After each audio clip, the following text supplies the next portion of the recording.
Hi, my name is Josh. I'm the owner of a web design company. I would give Cloudflare a 5. For more reviews like this, click below. The only other company I really looked at was Bunny CDN, I believe it was.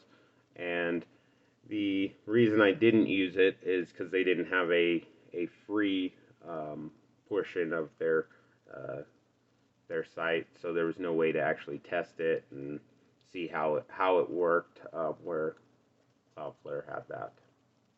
The reason I chose Cloudflare is as I did quite a bit of research on CDN. I knew I needed a CDN to make my sites faster that I was using anytime in the Google Speed or any of the other speed tests. You'll see that a CDN is definitely necessary.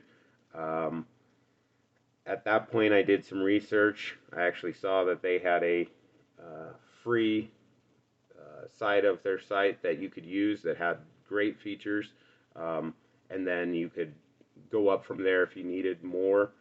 Uh, Things I liked about it are that you were able to have a free SSL in it if you did need. I normally don't, as I have that with my own hosting, but if I work on other people's websites, sometimes they don't have that, and we can get their site a little bit better in the SERPs by having an SSL. It's just something you need these days.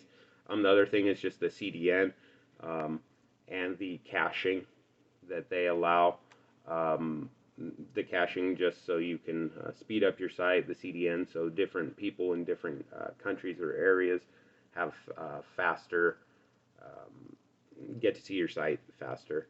And the other thing is they do some security stuff, and so that was definitely a nice feature in there.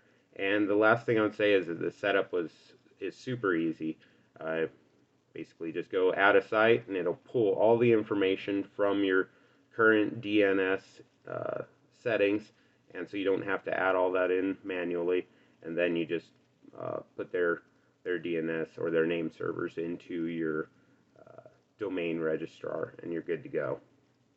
So the integration and getting the Cloudflare set up on any sites, I hadn't done it before, obviously, when I first started, as I hadn't been using any CDNs at that point. It's extremely easy. Basically, you just go up to the top. You have to make an account. You can have unlimited sites that I know of on that account, so I can put different customer sites on there. But basically, just add the site. Um, it'll look for it. You put the URL in there, it'll look for it, and after it finds all the DNS settings that are on it, imports it automatically, so you don't have to go in and put each one in there separately, and because it would probably take 20 minutes or so per site, and instead of that, you can just let it find everything. Then it will basically tell you you just need to put this name server into your domain registrar, and you put it in there, and it'll start showing up under Cloudflare, and you can test it and make sure that it is connected. And it's super easy to just get a new site up and running in Cloudflare. There's really not much you need to do if you know even a little bit about DNS or your domain registrar. It's super easy to set up even for a regular non-web designer, someone who doesn't know about hosting much. So it's just a great setup. Recommendations I would give with it, there's a couple things I would say that you need to either watch out with or know about. There are some speed settings. I think you can do Brotli, or there's like Rocket, I believe, or something like that.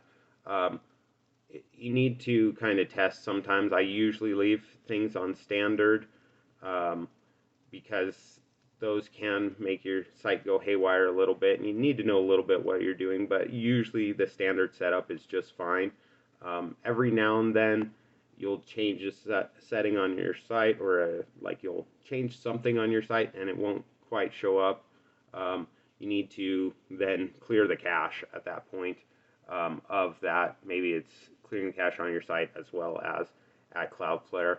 I would just say that it's something you should definitely have. If you don't have a CDN, put one on.